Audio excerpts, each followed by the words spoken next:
Si no quieres irte a un asilo, haz tu maleta y sal de mi casa. Eso fue lo que mi hijo gritó, mirándome fijamente a los ojos. Me quedé en silencio. Solo sonreí. Doblé mi ropa con calma, guardé mis fotos antiguas y cerré la maleta. Una hora después, una limusina se detuvo frente a la puerta. Cuando él abrió y vio quién había venido a recogerme, su sonrisa simplemente desapareció. ¿Conoces ese momento en el que el suelo desaparece bajo tus pies? Cuando miras a alguien que cargaste en brazos, amamantaste, enseñaste a caminar, y ya no reconoces a la persona que tienes enfrente. Eso fue exactamente lo que sentí cuando mi hijo, Rodrigo, me echó de su casa. No, déjame corregir. ¿De mi casa? Porque esa propiedad fue comprada con el dinero que yo junté, cosiendo vestidos de novia durante 32 años. Cada puntada de esos encajes llevaba mi sudor. Cada bordado pagó un ladrillo de esa construcción. Pero aquel domingo de marzo, a las 3 de la tarde, nada de eso importaba ya. Yo estaba en la cocina lavando los trastes del almuerzo, como siempre lo hacía, porque según Fabiana, mi nuera, la suegra entiende mejor de esas cosas. El vestido floreado que llevaba estaba mojado por delante. Mis manos, ásperas de tanto trabajo, temblaban mientras sostenía la esponja. Rodrigo entró a la cocina con esa cara cerrada que conocía tan bien, esa expresión que ponía cuando era niño y su padre lo regañaba. Pero mi Alberto ya no estaba. Había muerto hacía 13 años, y el hombre de 42 años que estaba frente a mí ya no era aquel niño asustado. Mamá, tenemos que hablar. Me sequé las manos en el trapo de cocina bordado, regalo de mi comadre Vilma. Me giré hacia él con una sonrisa cansada. Dime, hijo, ¿pasó algo? Fabiana apareció en la puerta, uñas arregladas, cabello perfectamente alisado, ese labial rojo que siempre usaba. Cruzó los brazos y se quedó ahí, observando, como un público esperando que empezara el espectáculo. Tomamos una decisión, empezó Rodrigo sin mirarme a los ojos. La casa ya está muy chica. Pedro y Alicia necesitan más espacio. Y bueno, usted ya tiene edad, ¿no? Tal vez sería mejor buscar un lugar más adecuado. Mi corazón se aceleró. Sabía lo que venía después. ¿Un lugar adecuado? Repetí despacio. ¿Un asilo? Mamá, hay unos muy buenos aquí en la zona. Va a tener compañía, actividades, enfermeras. ¿Asilo? La palabra salió de mi boca como un disparo. ¿Me quieres mandar a un asilo? El silencio que siguió fue pesado como plomo. Fabiana movía el celular, fingiendo estar ocupada. Rodrigo finalmente me miró a los ojos, y había algo en su mirada que nunca antes había visto. Frialdad. No es un asilo, mamá.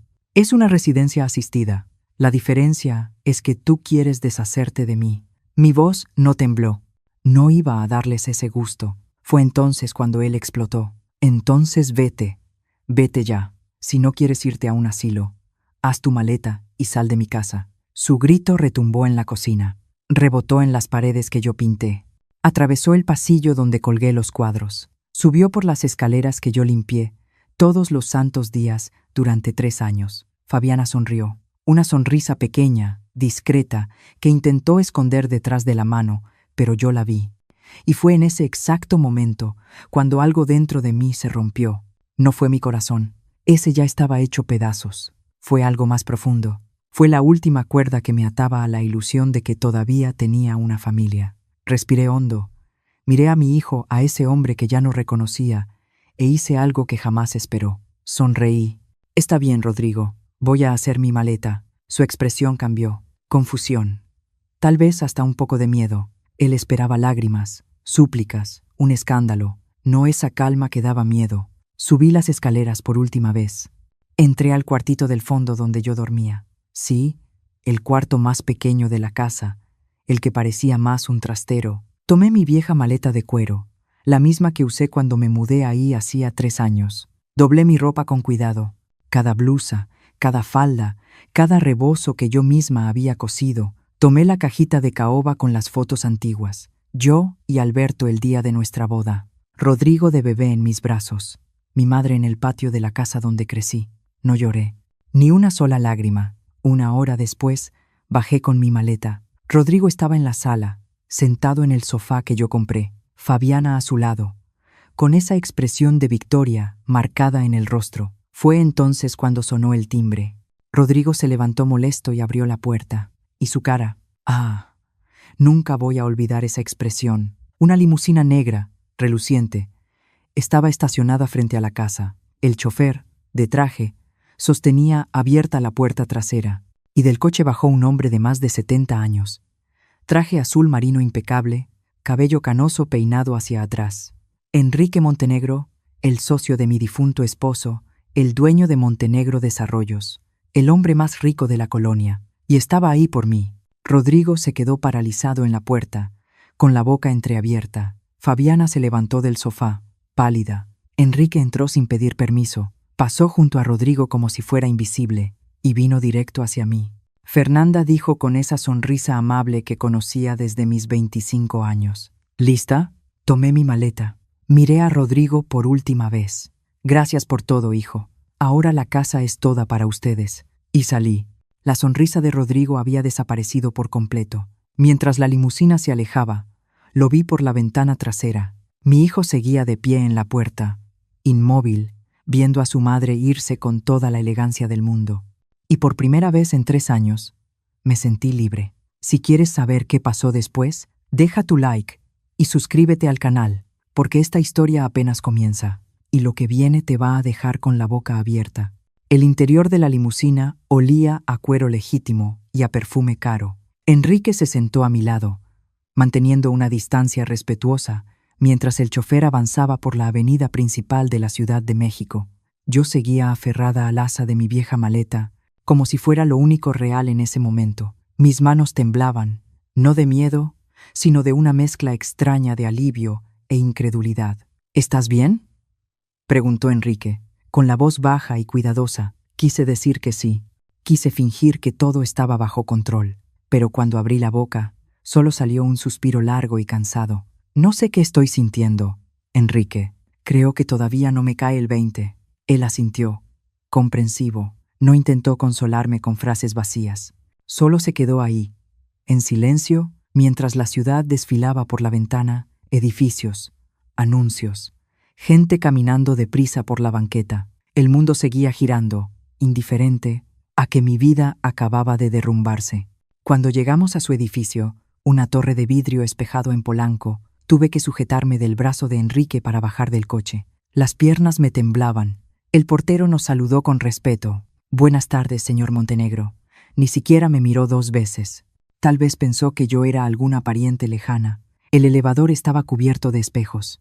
Vi mi reflejo multiplicado una y otra vez. Una mujer de 68 años, vestido sencillo, mojado por el agua del fregadero, cabello canoso, recogido en un chongo bajo, ojos rojos de tanto contener el llanto. «Eres hermosa», Fernanda dijo Enrique, como si leyera mis pensamientos. Siempre lo ha sido. Quise reír. Quise decirle que la edad ya le estaba fallando la vista, pero algo en la sinceridad de sus ojos color café me detuvo.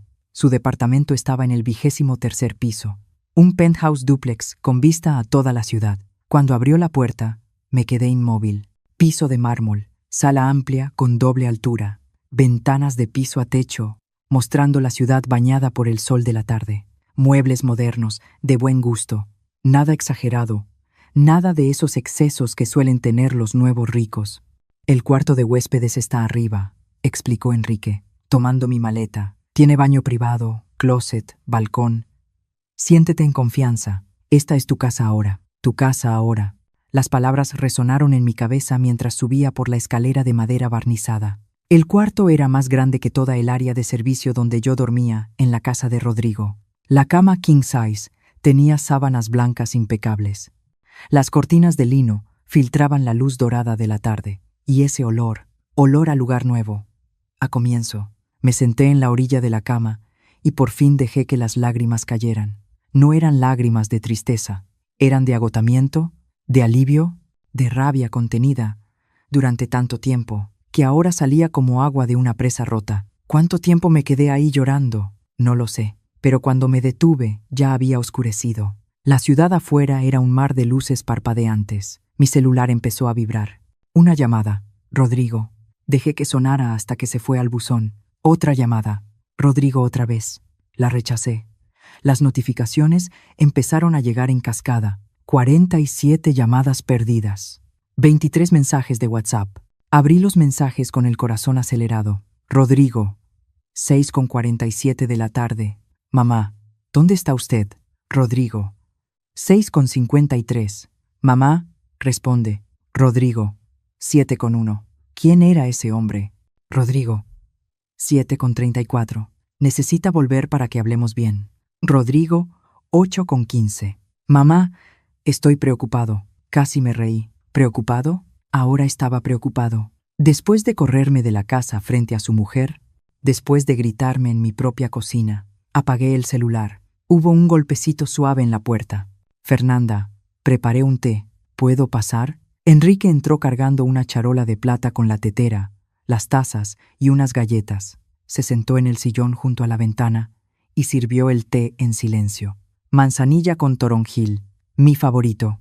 ¿Cómo lo sabía? Alberto me lo contó, dijo, como si volviera a leerme la mente. Dijo que tomabas este té todas las noches antes de dormir. El pecho se me apretó al escuchar el nombre de mi esposo. Alberto de la Cruz, el amor de mi vida, perdido hacía 13 años por un infarto fulminante. ¿Por qué viniste a buscarme hoy, Enrique? Pregunté al fin. ¿Cómo lo supiste? Él dio un sorbo a su té, pensativo. No lo sabía. Fue coincidencia. Pasé más temprano frente a la casa, vi a tu nieto jugando en el jardín y pensé en tocar el timbre para saber cómo estabas. Pero algo me dijo que regresara más tarde. Hizo una pausa. Cuando te vi salir con esa maleta, la cara de tu hijo, entendí todo. Me echó, dije. Las palabras salieron secas, cortantes. Mi propio hijo. Después de todo lo que hice por él. Enrique dejó la taza a un lado y se inclinó hacia mí, con las manos entrelazadas. Fernanda, necesito hacerte una propuesta, pero antes debo contarte algo que guardé durante muchos años. Mi corazón se aceleró. Había algo en la intensidad de su mirada que me asustaba y me calmaba al mismo tiempo. Siempre te he amado. El silencio que siguió fue tan denso que podía escuchar mi propia respiración. Desde el día en que Alberto te presentó como su prometida, allá por los años 90, tenías 23 años, llevabas un vestido amarillo con florecitas y te reías de una forma que iluminaba toda la sala. Sonrió, nostálgico. En ese instante supe que había perdido la oportunidad de mi vida. No sabía qué decir, mi mente estaba en blanco. Pero Alberto era mi mejor amigo y tú lo amabas. Así que guardé ese sentimiento, lo convertí en amistad, en respeto. Me casé con Laura, tuve mis hijos, construí mi vida. Hizo una pausa. La voz se le quebró. Pero Fernanda, tú siempre fuiste la única que de verdad habitó mi corazón. Las lágrimas volvieron a correr por mi rostro. No sé por qué estaba llorando, tal vez por confusión o por gratitud, porque alguien, por fin, me veía como algo más que una madre desechable. Laura murió hace 5 años, de cáncer, y aún respetando mi duelo, aún esperando el momento adecuado, nunca tuve el valor de buscarte. Se levantó, se acercó y se arrodilló frente a mí. Un hombre de 73 años, multimillonario, de rodillas ante mí. Pero hoy, cuando te vi salir de esa casa con la dignidad de una reina, supe que no iba a perderte. Otra vez. Enrique, yo no necesito responder nada ahora. Me interrumpió con suavidad. Solo necesito que sepas una cosa. No estás sola. Nunca más lo vas a estar. Se levantó, depositó un beso ligero en mi frente, un beso que prometía protección, y salió del cuarto. Me quedé ahí, mirando la ciudad iluminada, sosteniendo la taza de té que ya se había enfriado. Y por primera vez en décadas, me sentí vista. Al día siguiente, Enrique tocó la puerta a las 9 de la mañana. Ponte algo bonito. Tenemos una reunión importante. ¿Reunión? Confía en mí. 1 hora después, estábamos en el despacho de su abogado, el doctor Octavio Salazar, un hombre calvo, de lentes, que me saludó con una reverencia excesiva. Señora Fernanda, es un honor por fin conocerla. Enrique me acercó una silla y se sentó a mi lado. Octavio, puedes empezar. El abogado abrió una carpeta azul, sacó varios documentos y me miró directamente. Señora Fernanda, tengo una propuesta del señor Montenegro. Él desea convertirla en socia minoritaria de 3 desarrollos de Montenegro Desarrollos. Esto representaría un ingreso mensual estimado de entre 120,000 pesos, dependiendo de los resultados trimestrales. Parpadeé una vez, 2, 3, ¿cómo dice? Enrique sonrió. No vas a depender de nadie nunca más, Fernanda. Ni de mí, ni de un hijo ingrato, ni de nadie. Y fue en ese momento cuando lo entendí. Mi vida acababa de cambiar por completo. Rodrigo siguió llamando. Las 47 llamadas se convirtieron en 200, pero no contesté ninguna, porque hay puertas que, cuando se cierran, no deben volver a abrirse. Al menos, no todavía. Lo que Rodrigo aún no sabía era que aquella limusina no había sido la mayor sorpresa. Lo peor para él apenas estaba empezando. Sigue conmigo para descubrir el secreto que guardé durante años, y que lo cambiaría todo. ¿Conoces esa sensación de despertar en un lugar extraño y tardar unos segundos en recordar dónde estás? Eso fue exactamente lo que sentí aquella primera mañana, en el penthouse de Enrique.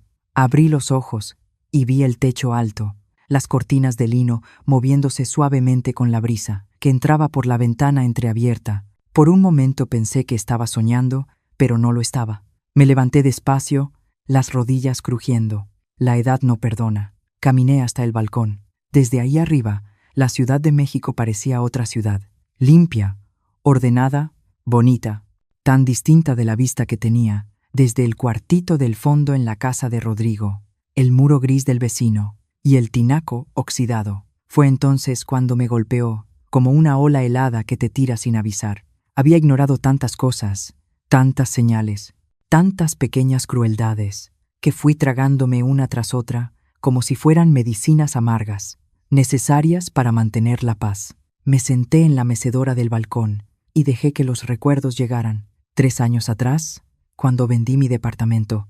Era pequeño, pero era mío. 2 recámaras en la colonia Tlatelolco, comprado con el dinero de mis costuras. Cada metro cuadrado de ese lugar había sido ganado con aguja e hilo. Rodrigo apareció una tarde de sábado. Fabiana venía pegada a él, con esa manera dulce de hablar. «Mamá, hemos estado pensando, ¿no se queda muy sola ahí? ¿Y si le pasa algo? Ya tiene edad, ¿no?» Edad, esa palabra que usaban como si fuera una sentencia de muerte. «Estoy bien, hijo. Tengo mis amigas, mi rutina. ¿Pero no sería mejor vivir con nosotros?», interrumpió Fabiana, sonriendo. «La casa es grande, a los niños les encanta la abuela, y nosotros la cuidamos». ¿Cuidar? ¿Qué palabra tan bonita? ¿Qué mentira tan bien envuelta? «Y hay otra cosa», continuó Rodrigo, rascándose la nuca. «El mismo gesto que hacía de niño, cuando quería algo. Queremos abrir una sucursal del negocio, pero nos falta el capital inicial. Si usted vendiera el departamento, podría invertir con nosotros. Sería como una sociedad familiar. 1,800,000 pesos. Eso fue lo que obtuve por la venta de mi pequeño hogar. 1,800,000 pesos, que se convirtieron en un préstamo temporal para el negocio de mi hijo. Es solo hasta que la empresa despegue, mamá. Luego se lo devolvemos con intereses». Firmé la transferencia creyendo que estaba invirtiendo en su futuro, en el futuro de mi familia. 3 años pasaron. Nunca vi regresar ni un solo peso. Los recuerdos siguieron desfilando, cada uno más doloroso que el anterior. La desaparición de las joyas de la abuela Clarisa. Eran 3 piezas, un broche de perlas, un anillo de oro con amatista y un collar de ámbar. Nada ostentoso, pero de un valor sentimental inmenso. Mi abuela había usado ese broche el día que huyó de Italia durante la guerra. Yo guardaba todo en una cajita de terciopelo verde, escondida en el cajón de mi ropa interior, hasta que un día la cajita simplemente desapareció. Mamá seguro lo guardó en otro lado y se le olvidó, dijo Rodrigo, sin siquiera levantar la vista del celular. No me olvidé, Rodrigo. Sé exactamente dónde estaba. Fabiana apareció en la puerta del cuarto, con esa sonrisita prepotente en los labios. Suegra, con todo respeto, pero ya tiene edad. Es normal empezar a olvidar las cosas. Mi abuela también se puso así, antes de ir al asilo. ¿Asilo? Ella ya estaba sembrando esa idea, desde hacía 3 años. Nunca volví a encontrar las joyas. 6 meses después, Vi fotos en Facebook de Fabiana en Cancún, usando un collar idéntico al de la abuela Clarisa. Cuando le pregunté, dijo que lo había comprado en una feria artesanal. No la confronté, no armé un escándalo, solo tragué saliva y fingí creerle. ¿Por qué? Porque tenía miedo. Miedo de perder a mi hijo, miedo de quedarme verdaderamente sola, miedo de aceptar que quizá, solo quizá, había criado a un hombre demasiado débil para defenderme. Pero el recuerdo más doloroso de todos fue aquella conversación que escuché sin querer. Era un martes por la noche, unos 8 meses atrás. Había bajado por agua a la cocina cuando escuché la voz de Fabiana desde la sala. Estaba hablando por teléfono. Tranquila, mamá. En unos meses más se va al asilo. Luego remodelamos su cuartito y lo convierto en mi closet. Risa. No, ella no sospecha nada. Es muy ingenua. Todavía cree que su hijo la quiere. La sangre se me heló. Me quedé ahí, detenida en la escalera, aferrada al barandal, para no caerme. El dinero del departamento, ya casi nos lo gastamos todo. Pero tranquila, cuando ella se vaya, vendemos esta casa y compramos otra más chica. Así sobra una buena lana. Pausa, Rodrigo. Ah, él hace lo que yo le diga. Un hombre débil es fácil de manipular. Regresé al cuarto en silencio. Me acosté en la cama y lloré hasta empapar la almohada. Pero no hice nada, porque una parte de mí todavía tenía esperanza. Todavía creía que Rodrigo iba a despertar, que vería a la víbora con la que se había casado, que me defendería. ¡Qué idiota fui! En los meses siguientes, las humillaciones solo empeoraron. Fabiana me trataba como sirvienta. Suegra, ya que usted ya no trabaja, yo me encargo de mi carrera, y usted se encarga de la casa, ¿no? Es un intercambio justo. ¿Intercambio justo? Yo limpiaba, cocinaba, lavaba, planchaba, cuidaba a Pedro y a Alicia. Cuando regresaban de la escuela, preparaba comida para 8 personas todos los domingos, cuando la familia de Fabiana venía de visita.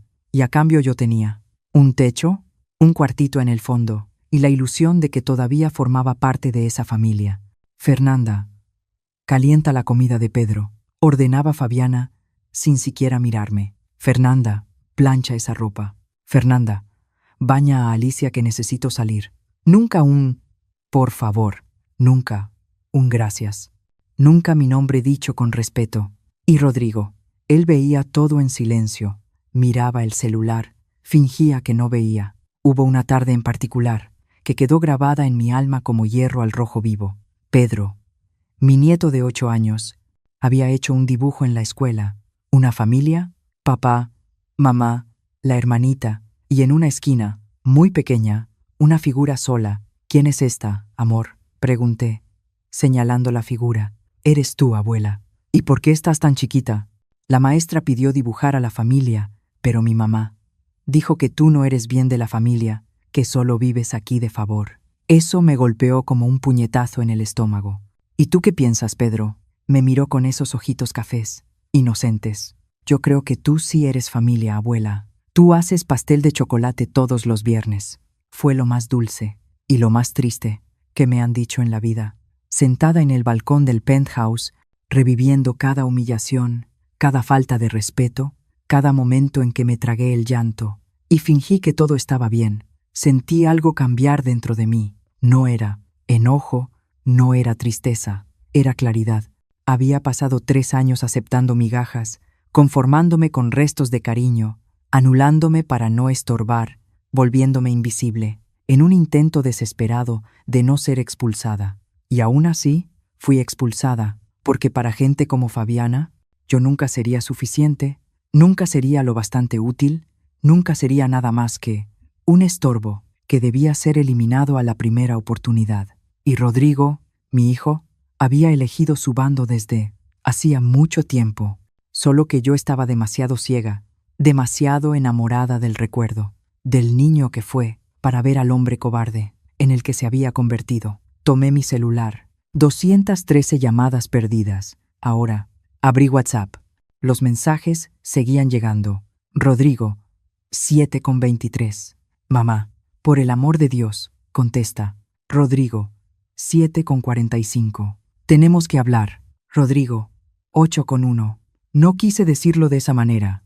No quiso decirlo de esa manera, pero lo dijo, lo gritó, en mi cara, me echó, como si yo fuera basura. Bloqueé el número. Enrique tocó la puerta con el desayuno. Pan francés recién hecho, mantequilla, mermelada de fresa, jugo de naranja recién exprimido. ¿Dormiste bien? Mejor que en los últimos 3 años, respondí. Y era verdad. Se sentó frente a mí, observando mi rostro. Estás diferente hoy. Estoy recordando, dije simplemente, todo lo que dejé pasar, todas las veces que me callé, cuando debía haber gritado. Enrique asintió, comprensivo. ¿Y qué vas a hacer ahora? Lo miré. Luego miré la ciudad allá abajo, ese mundo inmenso, que había olvidado que existía.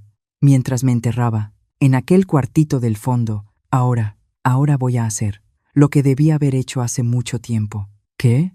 Sonreí. Y esta, a veces, no era una sonrisa de dolor, era una sonrisa de decisión. Voy a recordar quién soy. Y cuando recuerdas quién eres en realidad, las personas que te subestimaron aprenden una lección que jamás olvidan. Quédate conmigo, porque lo que descubrí después lo cambió todo. 2 días después, Enrique me llevó a un edificio comercial, en el centro de la Ciudad de México. Vidrios espejados, entrada con detector de metales, ese olor a dinero y poder que solo tienen los despachos de abogados caros. Confía en mí, dijo, tomándome de la mano. Mientras entrábamos al elevador, piso 12, la placa dorada en la puerta decía, Salazar y Asociados, Derecho Corporativo. El doctor Octavio nos esperaba, en una sala de juntas que parecía sacada de una película estadounidense.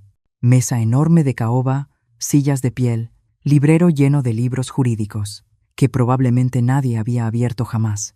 Pero no era eso lo que atrapaba mi atención. Era la carpeta azul sobre la mesa, y el nombre escrito en ella, con letra cuidadosa, Alberto de la Cruz. Sucesión. Mi corazón se aceleró. Señora, Fernanda, siéntese. Por favor, pidió el doctor Octavio, señalando una silla. Me senté despacio, con las piernas temblorosas. Enrique se acomodó a mi lado, su mano aún sosteniendo la mía. Ese contacto era lo único que me mantenía anclada a la realidad. El abogado abrió la carpeta. Documentos, muchísimos documentos, sellos, firmas, timbres oficiales. Antes de empezar, necesito hacerle una pregunta. El doctor Octavio me miró por encima de los lentes. ¿Sabía usted que su difunto esposo era socio de Montenegro Participaciones? Sí. Alberto y Enrique fundaron la empresa juntos en los años 90. ¿Y sabía usted que cuando Alberto falleció, su parte en la sociedad debía dividirse entre los herederos legales?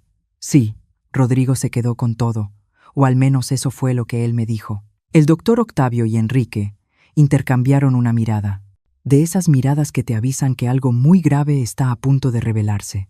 Señora Fernanda, dijo el abogado, sacando un documento específico, su hijo le mintió. El mundo se detuvo. ¿Cómo que me mintió? Alberto dejó un testamento registrado ante notario. El 40% de las acciones quedó para usted, el 40% para Rodrigo y el 20% para una fundación de beneficencia que él sostenía. El doctor Octavio deslizó el papel hacia mí. Todo está aquí, fechado, firmado y protocolizado ante notario. 3 meses antes de su fallecimiento, tomé el documento con las manos temblorosas, y ahí estaba, negro sobre blanco, la firma de mi Alberto. Mi parte, 40%.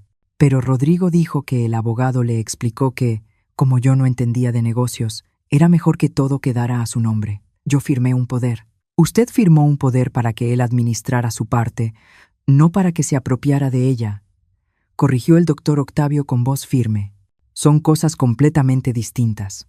Usted seguía siendo dueña del 40%. La cabeza me daba vueltas. Demasiada información, demasiada rabia, demasiada traición. Hay más, intervino Enrique, con la mandíbula tensa. Hace 2 años, Rodrigo vendió toda la participación a un grupo inversionista. Negoció solo. Falsificó su firma en los documentos y se quedó con todo el dinero. ¿Cuánto?, pregunté. Mi voz salió apenas como un hilo. El doctor Octavio consultó otro papel. La empresa fue valuada en 4.200.000 pesos. El 40% de eso equivale a 1.680.000 pesos. Hizo una pausa. Más actualización monetaria de los últimos 2 años, más intereses, más daños morales por la apropiación indebida. Estamos hablando de aproximadamente 2.300.000 pesos que son suyos por derecho. 2.3 millones. El cuartito del fondo, las humillaciones. Los préstame solo un poquito más, mamá. La expulsión. Todo mientras él me había robado millones. Quiero demandarlo, dije. Y mi voz no tembló ni un poco. Quiero cada peso de vuelta. Con intereses, con actualización, con todo. El doctor Octavio sonrió. Era la sonrisa de un tiburón que acaba de oler sangre. La demanda ya está preparada.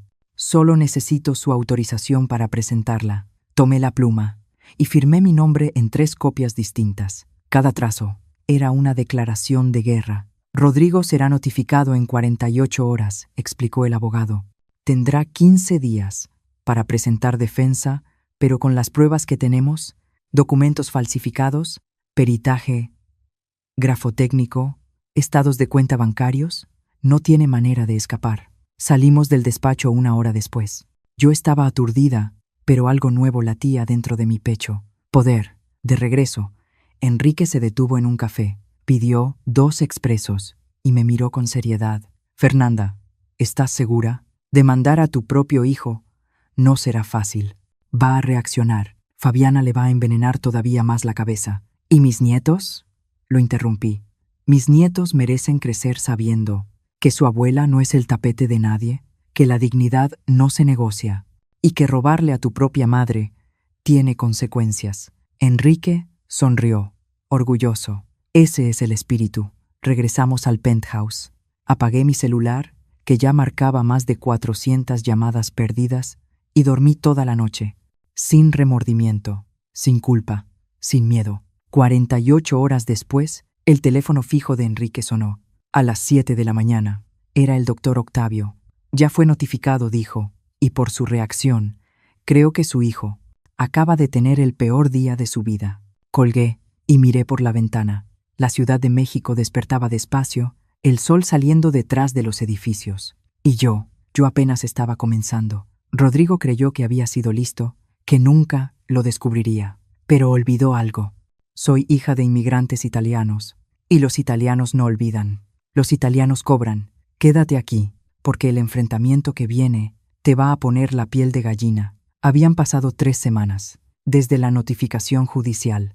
3 semanas de silencio absoluto de mi parte. 3 semanas en las que Rodrigo debió haber envejecido 10 años. Lo sabía porque Enrique tenía a un investigador, siguiendo sus movimientos. No por crueldad, sino por estrategia. Conocer al enemigo es la mitad de la batalla. Y sí, mi propio hijo se había convertido en mi enemigo. La ficha cayó por completo. Aquella mañana de sábado decidí que ya era hora de mirarlo a los ojos. No por nostalgia, no por reconciliación, sino porque hay conversaciones que tienen que suceder cara a cara. Tomé mi celular, el mismo que había estado apagado durante semanas, y lo encendí. Contestaron al primer timbrazo. Mamá. Gracias a Dios. La voz de Rodrigo sonaba desesperada. Mamá, necesitamos hablar. Esto es un terrible malentendido. Puedo explicarlo. Restaurante en Reforma. Hoy cumpleaños, dije. A las 8 de la noche. Tú, Fabiana y yo. Lo corté en seco. No lleguen tarde. Colgué antes de que respondiera. Enrique, que había observado todo desde el sillón con una taza de café, sonrió. Te ves magnífica cuando estás en control. Aprendí de los mejores, le respondí, guiñándole un ojo. A las 7:30, yo ya estaba lista. Vestido negro a la altura de la rodilla, el mismo que yo había cosido años atrás y que nunca me había atrevido a usar. Zapatos de tacón bajo, discretos, el cabello suelto sobre los hombros, las hebras canosas brillando bajo la luz. Un toque de labial rojo oscuro. Cuando bajé, Enrique se puso de pie, con la boca entreabierta. Fernanda, estás deslumbrante. La venganza se sirve fría. Enrique, pero una puede vestirse bien para la ocasión.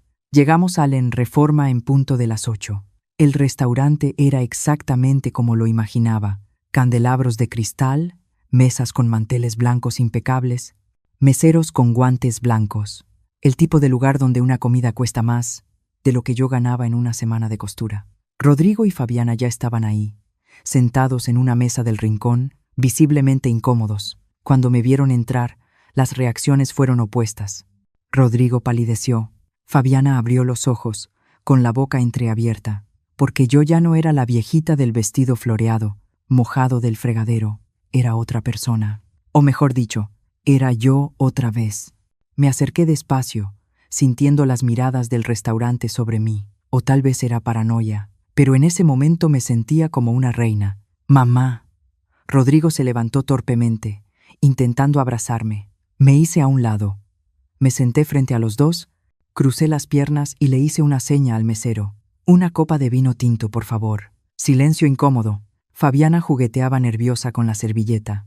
Rodrigo miraba a todos lados, menos a mí. «Se ven bien», empecé, fingiendo naturalidad. «Ropa nueva, Fabiana. Ese vestido es de diseñador, ¿verdad? Y ese reloj en tu muñeca, Rodrigo, es un Tag Heuer precioso». Rodrigo tragó saliva.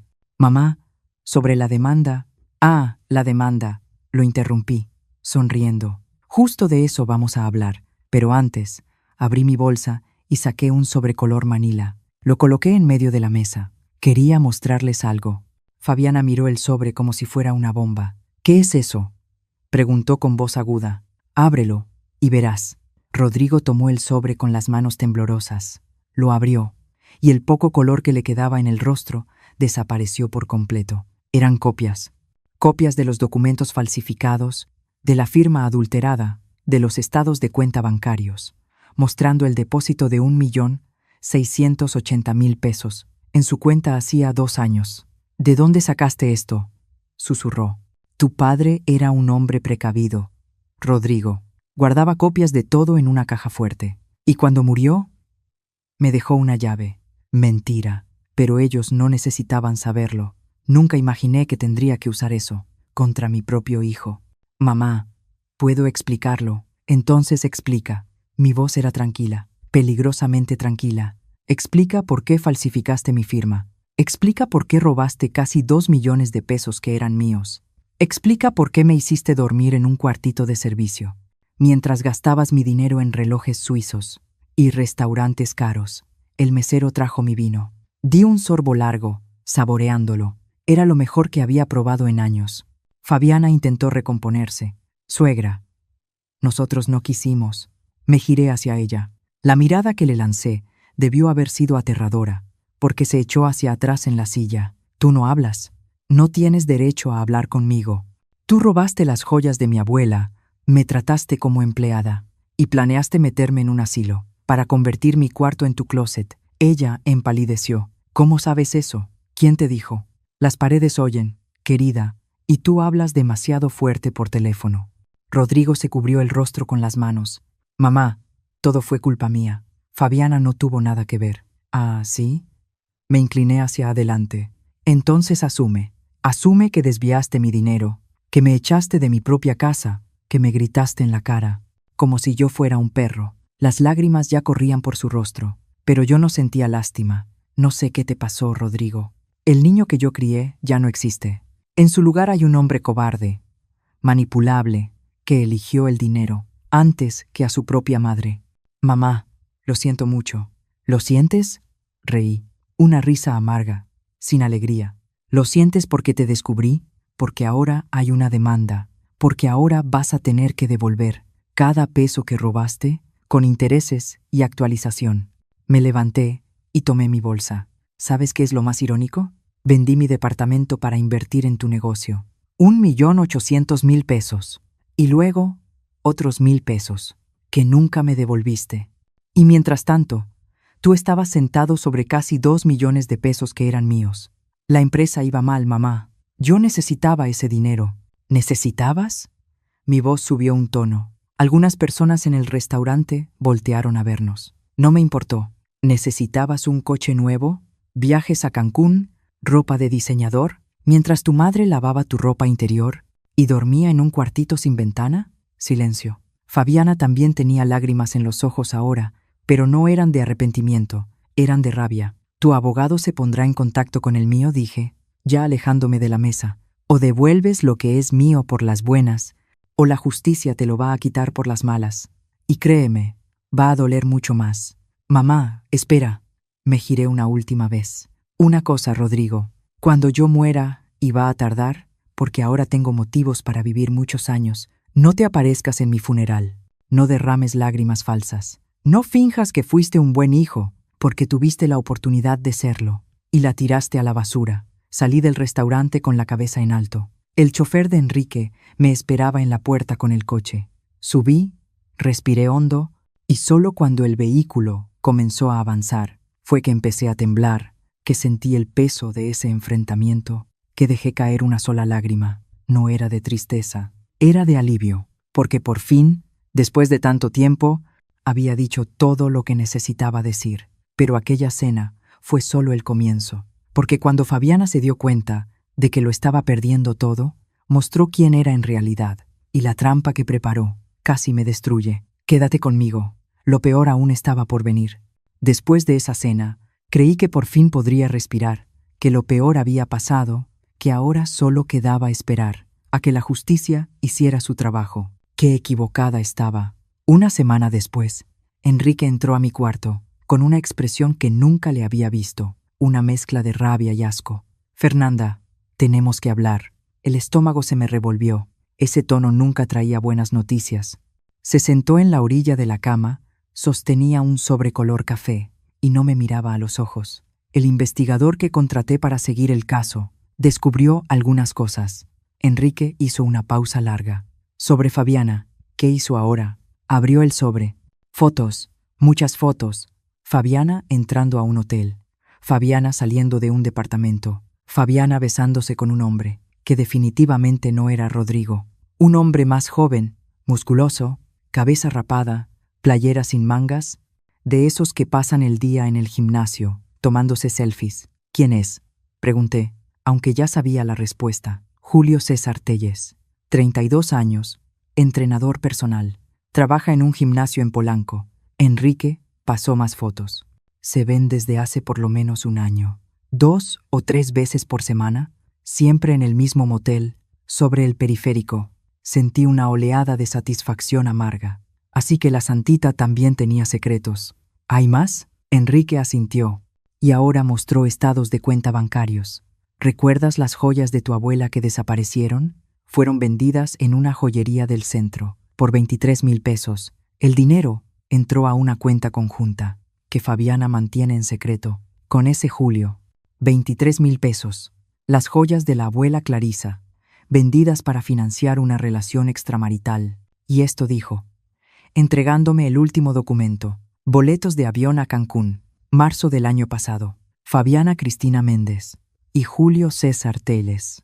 7 días. Hotel de 5 estrellas. Todo pagado con la tarjeta de crédito. De la cuenta de ella y de Rodrigo. Entonces era verdad. Ese viaje que ella dijo, que era un retiro espiritual con amigas. Había sido una luna de miel con el amante, usando dinero que era mío. ¿Rodrigo lo sabe?, pregunté. Enrique suspiró. Lo sabe. Hace 6 meses, el investigador encontró mensajes antiguos. Rodrigo la confrontó. Fabiana lloró. Pidió perdón. Prometió que había terminado todo. Y él le creyó. ¿Le creyó? No podía creerlo. Le tiene miedo, Fernanda. Miedo al divorcio, a perder a los hijos, a quedarse solo. Así que se tragó la traición y fingió que nada pasó. Me levanté y caminé hasta la ventana. Abajo, la Ciudad de México bullía, indiferente a los dramas privados de las personas. Mi hijo se había convertido en un hombre patético, un cobarde que robaba a su propia madre, pero no tenía el valor de enfrentar a la mujer que lo engañaba. Muéstrale esto al doctor Octavio, dije con firmeza. Esto cambia todo en el proceso. ¿Cómo así? Fabiana manipuló a mi hijo, lo usó para acceder al dinero de la familia, vendió mis joyas para mantener al amante. Eso no es solo adulterio, es fraude y apropiación indebida. Me giré hacia Enrique. La quiero en la cárcel. Enrique sonrió. Esa sonrisa de tiburón otra vez. Ya estoy en eso. 2 días después, toqué el timbre de la casa, de mi antigua casa. Fabiana abrió la puerta, el rostro torcido en una mueca de odio mal disimulado. ¿Qué quieres? Hablar con mi hijo a solas. Iba a protestar, pero Rodrigo apareció detrás de ella, demacrado, con profundas ojeras. Déjala pasar, Fabiana. Entré a esa casa. como si fuera la primera vez. Todo estaba igual. Los muebles, los cuadros, hasta el olor a lavanda del aromatizador. Pero ahora parecía un lugar completamente ajeno. Rodrigo me condujo hasta el despacho y cerró la puerta. Nos quedamos de pie, mirándonos. Mi hijo había adelgazado. Su rostro estaba hundido, la postura encorvada. Parecía haber envejecido 10 años en un mes. Mamá, yo sé lo de Fabiana. Y Julio solté sin rodeos. Se quedó congelado. La boca se abrió, se cerró, se abrió otra vez. No salió ningún sonido. Sé que ella te fue infiel. Sé que lo descubriste y no hiciste nada. Sé que vendió las joyas de la abuela Clarisa para pagar viajes con el amante. Me acerqué a él. ¿Y sabes qué más sé? Hice una pausa. Que eres un cobarde. Mamá, no es tan simple. Sí lo es, mi voz estalló. Es exactamente así. Elegiste a esa mujer por encima de mí. Ella te manipuló, te usó, te traicionó, y aún así preferiste echarme de la casa, antes que sacarla a ella a la calle. Rodrigo empezó a llorar. Sollozos fuertes, desesperados. Tengo miedo, mamá. Miedo de perder a los niños. Miedo de quedarme solo. Miedo de no poder sobrevivir sin ella. Y fue en ese momento cuando lo entendí. Mi hijo no era solo un cobarde. Estaba enfermo, atrapado en un ciclo de abuso emocional que ni siquiera podía ver. Fabiana lo había destruido por dentro. Había corroído su autoestima, hasta convertirlo en un títere. Una parte de mí sintió lástima. Pero la otra parte, la más grande, seguía demasiado herida para perdonar. Rodrigo, mírame. Tomé su rostro con ambas manos, obligándolo a levantar la vista. Tienes que elegir. O despiertas y ves que esta mujer te está destruyendo, o lo pierdes todo.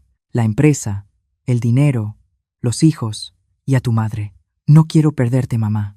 Entonces demuéstralo. Haz algo. Lo solté y di un paso atrás. Porque como están las cosas, ya me perdiste. Salí del despacho. Fabiana estaba en la sala. Claramente había escuchado todo detrás de la puerta. Pasé junto a ella, sin decir una palabra. Pero antes de salir, me giré. Ah, Fabiana, espero que hayas disfrutado bien esos viajes a Cancún, porque cuando el juez vea las pruebas que tengo, el único viaje que vas a hacer es a una celda. Su rostro se puso lívido. Salí por la puerta, sintiendo algo que no sentía desde hacía mucho tiempo, poder puro. Esa noche, el doctor Octavio llamó. Fernanda, tenemos un problema. El corazón se me hundió. ¿Qué tipo de problema? Fabiana solicitó una medida de protección en tu contra. Alega que se siente amenazada, que hiciste amenazas explícitas frente a testigos. Hizo una pausa. Y está pidiendo restricción de contacto con los nietos, argumentando que tu presencia es perjudicial para los niños. El mundo volvió a derrumbarse. No puede hacer eso. Sí puede. Y ya lo hizo. La audiencia es la próxima semana. Colgué con las manos temblando. Fabiana había jugado sucio, muy sucio. Y por primera vez, desde que salí de esa casa, sentí miedo de verdad. Miedo de perder a Pedro y Alicia. Miedo de no volver a verlos nunca. Miedo de que, al final, la víbora venenosa ganara. Fabiana había declarado la guerra. Y cuando se mete con los nietos de una abuela italiana, se le olvida que todo veneno tiene antídoto. Lo que hice después cambió por completo el juego. Quédate aquí, porque nadie amenaza a mis nietos, y sale impune. Esa semana fue la peor desde que todo comenzó. Peor que la expulsión, peor que descubrir el robo, peor que todo, porque se metieron con mis nietos. Yo podía soportar humillación, traición, robo, pero quitarme a Pedro y Alicia, eso era cruzar una línea sin regreso. Pasé 3 noches sin dormir, sentada en el balcón, mirando la ciudad, pensando en mis pequeños. Pedro, con esa sonrisa de dientes chuecos. Alicia, llamándome abuelita Fernanda. Las tardes de sábado haciendo pastel de chocolate juntos. Todo eso iba a ser arrancado de mí, por culpa de una mentira. La mañana de la audiencia, me puse mi mejor conjunto. Blazer azul marino, pantalón de vestir, el cabello recogido en un chongo elegante. Tenía que verme respetable, controlada, no la bruja peligrosa que Fabiana estaba pintando. El doctor Octavio pasó por mí a las 8 de la mañana. En el coche, repasó la estrategia. Mantén la calma, no reacciones a las provocaciones. Déjame conducir todo. Me miró con seriedad.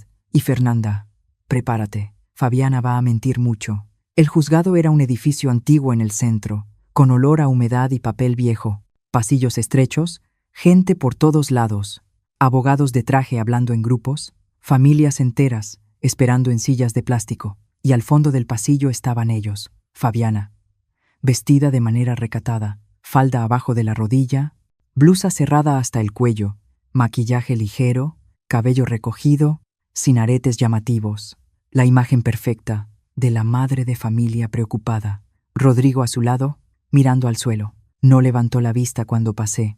Entramos a la sala de audiencia, pequeña, asfixiante. La jueza era una mujer de unos 50 años, cabello corto, mirada severa. Buenos días. Audiencia de medida de protección, expediente, número. Leyó los datos burocráticos. Mientras mi corazón golpeaba el pecho, el abogado de Fabiana, un hombre corpulento con traje arrugado, empezó. Su señoría, mi clienta vive en constante estado de terror. Desde que la requerida, la señora Fernanda, profirió amenazas directas en su contra, abrió una carpeta. Hay testigos que confirman que la señora Fernanda dijo, cito, «El único viaje que vas a hacer es a una celda. Eso constituye una amenaza clara e inequívoca». La jueza me miró por encima de los lentes. «¿Confirma usted haber dicho eso?» El doctor Octavio se puso de pie. «Su señoría, el contexto, prefiero escuchar a la requerida», interrumpió la jueza. Respiré hondo. Sí, lo dije, pero no fue una amenaza. Fue la constatación de un hecho jurídico. Mantuve la voz firme. Fabiana vendió joyas que eran mías, patrimonio familiar, para financiar una relación extramarital. Eso es un delito. Un murmullo recorrió la sala. Fabiana se puso roja. «¡Mentira!», gritó, levantándose. «Está inventando todo para destruirme». Silencio, ordenó la jueza, golpeando el mazo. «Siéntese, señora Fabiana. Aquí quien pregunta soy yo». El abogado continuó. «Su señoría, además de las amenazas, está el bienestar de los menores. Pedro, de 8 años, y Alicia, de 5, están siendo expuestos a un ambiente de conflicto intenso. La abuela aparece sin avisar, lanza acusaciones graves contra la madre y genera inestabilidad emocional. Yo solo fui una vez», empecé a decir. Exploté. Ya no aguantaba más. «Solo fui una vez en un mes para hablar con mi hijo». La jueza levantó la mano. «Señora Fernanda, contrólese». Se giró hacia el abogado. «Continúe. Los menores están teniendo pesadillas. Su señoría». Pedro lloró en la escuela, diciendo que su abuela y su madre están peleando y que no quiere perder a ninguna de las dos. Alicia volvió a hacerse pipí en la cama, algo que no ocurría desde hacía 2 años. El hombre hizo una pausa dramática. «Solicitamos, por lo tanto, la prohibición de contacto entre la abuela y los menores, hasta que este conflicto familiar sea resuelto judicialmente». Sentí que me arrancaban el alma del cuerpo. No ver a mis nietos, no poder abrazarlos, no hacer pastel de chocolate los sábados. Las lágrimas llegaron. No pude detenerlas. El doctor Octavio se levantó de inmediato. «Su señoría, esto es una maniobra evidente. La solicitante está usando a los nietos como arma en un proceso mayor que involucra millones de pesos». Sacó documentos. «Tenemos pruebas de que Fabiana desvió dinero, vendió bienes familiares y mantiene una relación extramarital financiada con recursos obtenidos de manera indebida». «Eso no está a juicio aquí», interrumpió la jueza. «Estamos tratando únicamente la medida de protección». «Pero todo está conectado», insistió el doctor Octavio. «Ella está manipulando la situación para...». «Doctor, ya entendí». Su punto lo cortó la jueza, revisó los papeles, hojeó en silencio durante un tiempo que pareció eterno. «Concederé parcialmente la solicitud».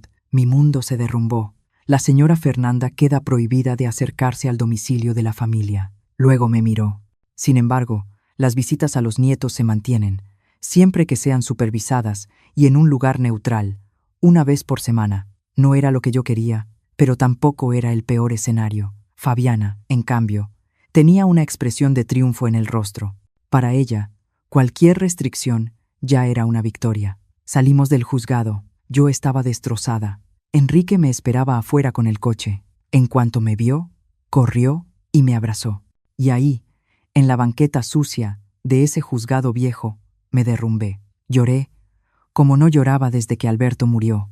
Lloré por la injusticia, por la maldad gratuita, por ver a mi hijo parado en esa sala, callado, mientras su mujer intentaba destruirme. Ganó, sollozaba en el hombro de Enrique. Logró alejarme de ellos. No ganó nada, me susurró.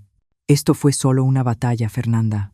La guerra aún no ha terminado. Esa noche no pude comer, no pude hablar. Me quedé sentada en el balcón, mirando al vacío. Enrique intentó animarme. Trajo té, una cobija, puso música suave. Nada funcionaba. A las 10 de la noche, se sentó a mi lado. Fernanda, mírame. Giré el rostro y vio mis ojos hinchados, rojos. Esa mujer no sabe con quién se metió. Enrique tomó mi mano. Te subestimó. Creyó que te rendirías, que te harías pequeña y aceptarías todo. Sonrió, pero olvidó algo. ¿Qué? Que eres la mujer más fuerte que he conocido, que enfrentaste cosas mucho peores que una nuera manipuladora, que criaste a un hijo sola, trabajaste décadas sin parar, perdiste a tu esposo y no te quebraste. Apretó mi mano. No va a ser ahora cuando la dejes ganar. Algo dentro de mí se movió. Una brasa casi apagada volvió a encenderse. ¿Qué sugieres? Enrique se levantó. Fue al despacho y regresó con una carpeta. Sugiero que dejemos de jugar a la defensiva y empecemos a atacar. Abrí la carpeta. Más documentos, más pruebas, pero estas eran distintas. Eran sobre la empresa de Rodrigo. Balances financieros, deudas, contratos. La empresa de tu hijo está quebrando, Fernanda. Mala administración, gastos excesivos, inversiones equivocadas. Señaló números en rojo. En 6 meses, tendrá una deuda superior a 500,000 pesos. ¿Cómo sabes eso? Sonrió. Porque compré esas deudas discretamente a través de empresas intermediarias. Me miró fijamente. Ahora, oficialmente, yo soy el mayor acreedor de tu hijo. Puedo solicitar la quiebra de su empresa en cualquier momento. Procesé la información despacio. ¿Hiciste eso por mí? Lo hice porque se lo merece. Y porque ahora, Fernanda, sonrió. Ahora tú tienes el poder de decidir su futuro. Miré esos documentos, esos números, el destino de mi hijo literalmente en mis manos. Y por primera vez en días, sonreí de nuevo. Fabiana había jugado sucio, pero olvidó que yo también aprendí a jugar. Y cuando una abuela italiana juega, juega para ganar. Fabiana creyó que me había destruido en esa audiencia, pero no sabía que yo solo estaba juntando las piezas. El jaque mate venía, y sería devastador. Quédate aquí. Lo que viene ahora lo va a cambiar todo. Desperté al día siguiente, con una claridad que no sentía desde hacía semanas. No era enojo, no era desesperación, era algo mucho más peligroso, era estrategia. Tomé mi café revisando los documentos que Enrique me había dado. La empresa de Rodrigo se estaba hundiendo, y rápido. Deudas con proveedores, impuestos atrasados, empleados sin cobrar, un desastre financiero completo. Y ahora, a través de empresas fachada, Enrique controlaba la mayor parte de esas deudas. 520,000 pesos, para ser exacta. Pero había algo en esos papeles que no cuadraba, algo que me incomodaba. Llamé al doctor Octavio. Necesito un contador forense, el mejor que conozcas. ¿Para qué? Quiero investigar cada peso que entró y salió de la empresa de mi hijo en los últimos 3 años. Cada factura, cada transferencia, cada pago. Hubo silencio del otro lado. Fernanda, ¿qué estás buscando exactamente? Pruebas de quién fue el que realmente hundió esa empresa. El doctor Octavio lo entendió de inmediato. Déjamelo a mí. En una semana tendrás el informe completo. Mientras tanto, hice algo que jamás pensé que haría. Contraté a un detective privado, no el mismo que usaba Enrique. Este se especializaba en otra cosa: vigilancia infantil. Quiero saber cómo están tratando a mis nietos, le expliqué al hombre, de unos 40 años, discreto y eficiente. Rutina escolar, alimentación, si hay algún tipo de negligencia. ¿Sospecha de maltrato? Sospecho de negligencia emocional. Su madre está más preocupada por el amante y el dinero que por sus propios hijos. Asintió, anotando todo en una libreta gastada. En 10 días, tendrá un informe completo. Una semana después, el doctor Octavio llegó al penthouse con una carpeta gruesa. Su rostro estaba tenso, pero había un brillo victorioso en sus ojos. Siéntate, Fernanda. Tienes que ver esto. Abrió la carpeta. Tablas, gráficos, documentos marcados con resaltador amarillo. Tu hijo no es un ladrón, empezó. Rodrigo es incompetente. Sí, hizo malas inversiones. Confió en la gente equivocada. Hizo una pausa. Pero el dinero fue desviado de forma sistemática por una sola persona. Mi corazón se aceleró. Fabiana. Exacto, dijo, señalando los números. En los últimos 3 años, 340,000 pesos desaparecieron de la empresa. Retiros injustificados, transferencias a cuentas fantasma, pagos a proveedores inexistentes. El doctor Octavio pasó la página. Rastreamos todo. El dinero fue a parar a 3 lugares.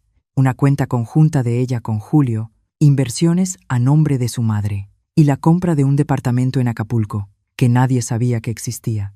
340,000 pesos. Fabiana no solo había traicionado a mi hijo, lo había destruido financieramente, de forma sistemática, durante años. Hay más, dijo el doctor Octavio, sacando otro documento. ¿Recuerdas las joyas de tu abuela? ¿Las que dijeron que se vendieron en 23,000 pesos? Mentira, fueron valuadas en 58,000 pesos. Fabiana se quedó con la diferencia, a través de una transacción fraudulenta, con el dueño de la joyería, que casualmente es primo suyo. Yo estaba temblando, de rabia, de indignación, y de una satisfacción oscura, porque por fin tenía pruebas concretas. ¿Qué hacemos con esto?, pregunté. El doctor Octavio sonrió, esa sonrisa de tiburón hambriento. Ahora la destruimos.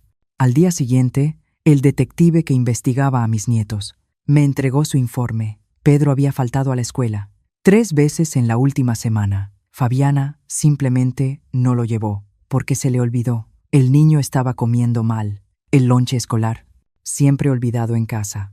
El almuerzo era comida rápida, comprada a las prisas. Alicia había vuelto a hacerse pipí en la cama, pero no por mi culpa, como Fabiana alegó en el tribunal. Era porque su madre gritaba constantemente. Por teléfono, discutía con Rodrigo hasta altas horas de la noche y dejaba a los niños abandonados, viendo televisión, mientras se encerraba en el cuarto, con el celular. El detective tenía fotos, tenía videos. Pedro, sentado solo, en la reja de la escuela, a las 5 de la tarde, esperando que alguien fuera por él.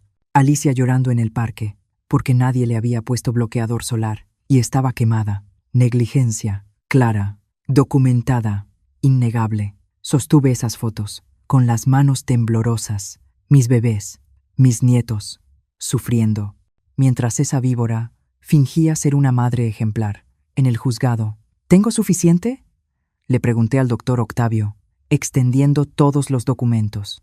Desvío de dinero, fraude, negligencia infantil. Él revisó todo. Pasó las hojas despacio, verificando cada página. Cuando levantó la cabeza, estaba sonriendo.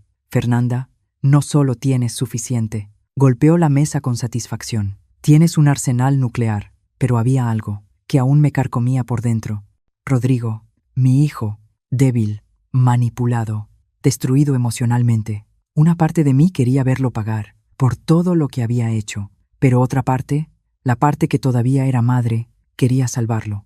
Esa noche, me senté con Enrique en el balcón. Puedo destruirlos a los dos, dije. Tengo pruebas de todo. Puedo denunciar penalmente a Fabiana, pedir la custodia de mis nietos, ejecutar todas las deudas de Rodrigo y dejarlo en la ruina total. Enrique conocía mi tono de voz. Pero sigue siendo tu hijo. Asentí, y en el fondo sé que también es una víctima. ¿De sus decisiones? Sí, pero sobre todo de ella. Enrique tomó mi mano. Entonces, ¿qué quieres hacer? Respiré hondo. La decisión ya estaba tomada. Quiero darle una última oportunidad. Pero bajo mis condiciones. Me giré hacia Enrique. Voy a proponer un acuerdo. Perdono las deudas que compraste. 520,000 pesos. Si él cumple 3 condiciones. ¿Cuáles? Divorciarse de Fabiana de inmediato. Entrar a terapia familiar conmigo y con los nietos. Y devolverme cada peso que me robó. En pagos, si es necesario, pero devolverlo todo. Y si se niega, mi mirada se endureció. Si se niega, los destruyo a los dos. Fabiana va a la cárcel, Rodrigo quiebra. Y yo pido la custodia total de Pedro y Alicia. Enrique me miró, con una admiración que nunca antes le había visto. No solo eres fuerte, Fernanda, Eres brillante. Al día siguiente, el doctor Octavio redactó la propuesta, un documento oficial con todas las cláusulas, testigos y reconocimiento ante notario. Era la última oportunidad de que mi hijo demostrara que aún había salvación en él. Ahora solo quedaba programar la reunión y prepararme. Para el enfrentamiento final, Rodrigo tendría que elegir la mujer que lo destruyó o la madre, que siempre estuvo ahí. Y Fabiana, ella estaba a punto de descubrir que no se mete con una abuela italiana y se sale impune. Lo que pasó en esa reunión lo cambió todo para siempre. Sigue aquí. El final se acerca. La reunión se programó para un martes, a las 10 de la mañana, en el despacho del doctor Octavio. Territorio neutral, ambiente formal, testigos presentes. Llegué 15 minutos antes, vestido gris discreto, cabello recogido, sin joyas. Quería verme como lo que era, una mujer seria, preparada, inquebrantable. Enrique estaba a mi lado. El doctor Octavio acomodaba los documentos. En la mesa de juntas, el contador forense, el doctor Paulo, ya estaba sentado, con su laptop abierta. Había, además, un actuario judicial y una psicóloga especializada en derecho familiar. A las 10 en punto, sonó el timbre. Rodrigo entró primero. Había adelgazado aún más. El traje le quedaba grande, barba de varios días, ojeras profundas. Parecía un hombre derrotado. Fabiana entró detrás. Tacones altos, vestido rojo ajustado, maquillaje cargado. Intentaba intimidar, pero yo vi el nerviosismo en sus ojos. Ese brillo de quien sabe que está acorralada. El abogado de ellos, el mismo hombre corpulento, con el traje arrugado, cerraba el grupo.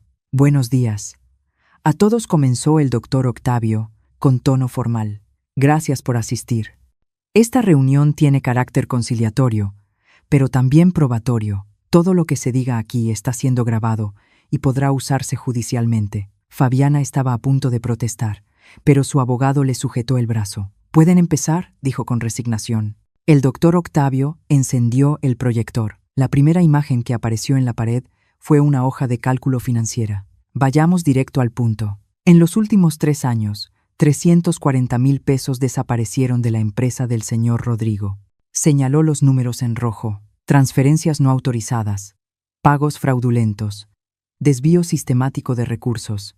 Rodrigo abrió los ojos, miró a Fabiana, que estaba pálida. «¿De qué está hablando?», preguntó con la voz temblorosa. «Mentira. Eso está manipulado», explotó Fabiana. El doctor Paulo, el contador forense, se levantó con calma. «Nada aquí está manipulado, señora. Estos datos fueron extraídos directamente del sistema contable de la empresa, cruzados con estados de cuenta bancarios oficiales y documentos fiscales». Cambió la diapositiva. «Aquí, transferencia de 53,000 pesos a la cuenta conjunta, a nombre de Fabiana Cristina Méndez y Julio César Telles». El nombre del amante atravesó la sala como un disparo. Rodrigo se levantó de un salto. «¿Julio? ¿Pusiste su nombre en una cuenta?». «Rodrigo, espera. Yo puedo explicarlo». «Entonces explícame». Esto dijo él. El doctor Paulo mostró otra diapositiva. Compra de inmueble en Acapulco. Departamento de 2 recámaras, frente al mar. Valor: 280,000 pesos. Adquirido hace 8 meses, a nombre de Fabiana y Julio. Silencio mortal. Rodrigo se tambaleó. Se sostuvo de la mesa para no caer. Su rostro había perdido todo el color. «¿Compraste una casa con él? ¿Con mi dinero?». Fabiana estaba acorralada. Sus ojos recorrían la sala buscando una salida que no existía. «Hay más», continué. Mi voz cortó el aire como una navaja. El doctor Octavio avanzó las diapositivas. Las fotos de los niños aparecieron en la pared. Pedro, sentado solo en la escuela. Alicia, con quemaduras de sol en los brazos. Registros de faltas escolares. Comidas olvidadas. Mientras estabas ocupada con tu amante y desviando dinero, dije, pesando cada palabra, tus hijos estaban siendo descuidados. La psicóloga presente tomó la palabra, mostrando su informe. Hablé con la escuela. La coordinadora pedagógica manifestó preocupación por el bienestar emocional de ambos niños. Pedro presenta conductas agresivas. Alicia está mostrando regresiones en su desarrollo. Rodrigo estaba llorando ahora. Sollozos incontrolables, las manos cubriéndole el rostro. Yo no sabía. Dios mío, No sabía nada de esto. «Porque nunca miraste», grité, perdiendo la compostura por primera vez. Estabas tan ocupado siendo el tapete de esta mujer que no te diste cuenta de que estaba destruyéndolo todo. Tu empresa, tus hijos y a tu propia madre. Fabiana reaccionó por fin. Se levantó y me señaló con el dedo. «No eres más que una vieja resentida. Haces esto porque no aceptas que tu hijo creció y tiene vida propia». ¿Vida propia? Yo también me levanté. ¿Llamas vida propia a robar, engañar y descuidar a tus hijos? Eres un fraude, Fabiana. Una mentirosa. Una estafadora. Una madre irresponsable. ¡Basta! El doctor Octavio golpeó la mesa. «Siéntense las dos. Ahora». Respiré hondo y me recompuse. Me senté. Fabiana siguió de pie, temblando de rabia. «Siéntate». Fabiana susurró su abogado. «Estás empeorando la situación». Ella se sentó, pero sus ojos me lanzaban puñales. El doctor Octavio abrió la última carpeta. «Rodrigo, ahora voy a hablar contigo». Deslizó un documento sobre la mesa. «Tu empresa debe 520,000 pesos. Estas deudas fueron adquiridas por el señor Enrique Montenegro a través de empresas intermediarias. Puedes solicitar tu quiebra en cualquier momento». Rodrigo miró a Enrique, luego a mí, completamente aturdido. «Pero hay una propuesta». «De acuerdo», continuó el doctor Octavio. «Tu madre está dispuesta a perdonar esta deuda, toda, bajo 3 condiciones». Le pasé el documento a Rodrigo. Lo leyó con las manos temblorosas. Divorcio inmediato de Fabiana. Terapia familiar por un mínimo de 1 año. Devolución de los valores apropiados indebidamente del patrimonio de tu padre. 1,600,000 pesos. Pagaderos en 10 años. Sin intereses. El silencio era ensordecedor. «Si aceptas», dije, mirándolo directo a los ojos, «te ayudo a reconstruir tu vida. La empresa puede recuperarse. Puedes tener custodia compartida de los niños. Puedes ser el padre que ellos merecen». «¿Y si me niego?», susurró. «Si te niegas, te destruyo. Fabiana responderá penalmente por fraude y apropiación indebida. Tú irás a la quiebra, y yo pediré la custodia total de Pedro y Alicia, alegando negligencia parental de ambos». Fabiana explotó. «No va a firmar eso, Rodrigo. No firmes. Está mintiendo».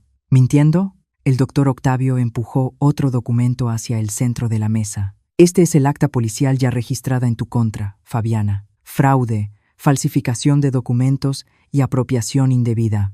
La denuncia se envía hoy mismo al Ministerio Público». Fabiana se quedó blanca como el papel. Rodrigo miraba el documento, luego a mí, luego a Fabiana. «Rodrigo, no hagas esto».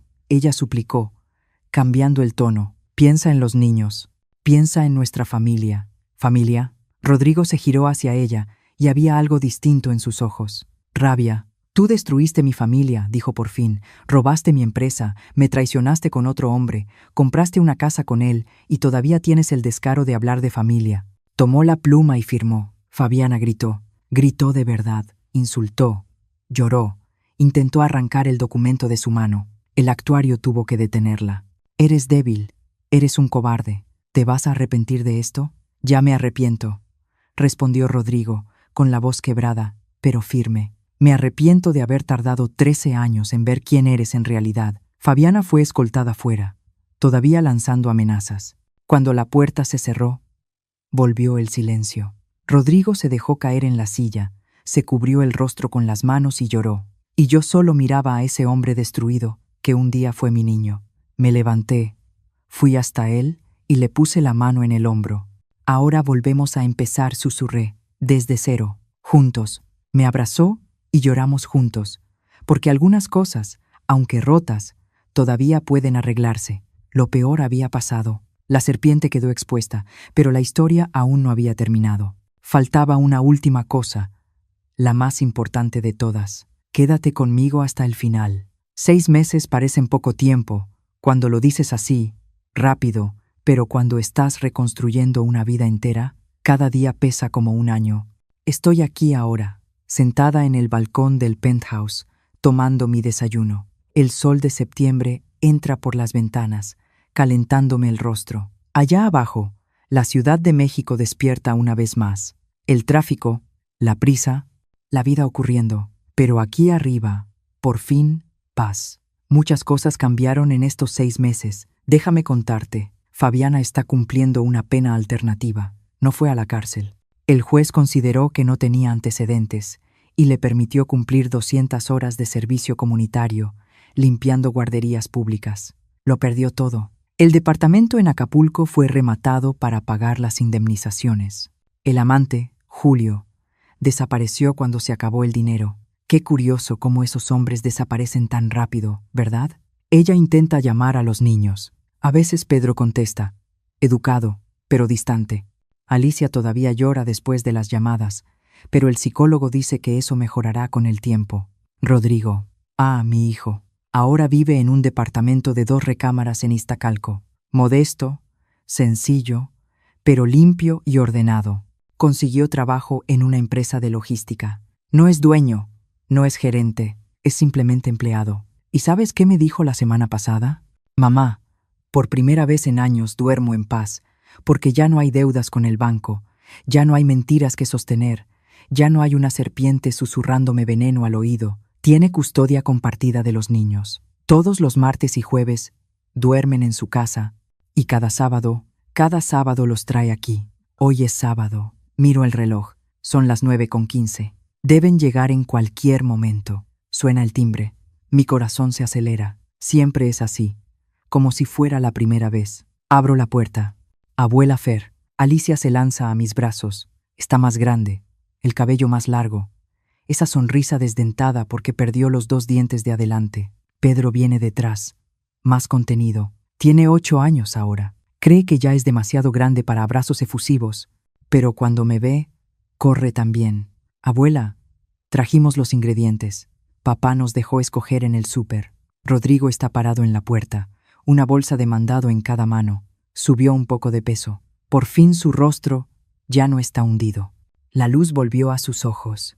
Buenos días, mamá. Buenos días, hijo. Entra. Enrique aparece desde la cocina, secándose las manos con el trapo. ¿Qué tal, campeones? ¿Listos para hacer el mejor pastel de chocolate de la Ciudad de México? Los niños gritan al unísono. Sí. La cocina se vuelve un caos delicioso. Harina en el piso, chocolate derretido en las manos de Alicia, Pedro rompiendo huevos con la lengua afuera, concentradísimo. Rodrigo se queda a mi lado batiendo la mezcla. Trabajamos en silencio un rato. Mamá dice de pronto, sin mirarme, gracias. ¿Por qué? Por no rendirte conmigo, incluso cuando no lo merecía. Dejo de mover la mezcla y le tomo la mano. Rodrigo, yo soy tu madre. Las madres no se rinden. Discutimos, nos lastimamos. A veces incluso nos alejamos cuando hace falta, pero rendirnos, nunca. Se limpia una lágrima rápida, disimulando. La terapia está ayudando. La doctora dijo que fui víctima de abuso psicológico durante años, que Fabiana usó técnicas clásicas de manipulación para controlarme. Por fin me mira. No es una excusa por lo que le hice, pero me ayuda a entender por qué estuve ciego tanto tiempo. ¿Y ahora? ¿Cómo te sientes? Él sonríe. Una sonrisa genuina, de esas que no le veía desde hacía años. Ligero. Por primera vez en mucho tiempo, me siento ligero. El pastel queda listo. Lo metemos al horno mientras los niños ven caricaturas en la sala con Enrique. Rodrigo y yo salimos al balcón. Él se sienta en la silla donde tantas veces me senté yo, sola, llorando, planeando, reconstruyéndome. Mamá, nunca te pregunté. ¿Tú y Enrique? Sonrío. Estamos saliendo, si eso es lo que quieres saber. ¿Saliendo? Se ríe. Mamá, tienes 68 años. ¿Y qué, amor? ¿Ahora hay edad para eso? Le doy un codazo suave. Enrique me hace feliz. Me respeta.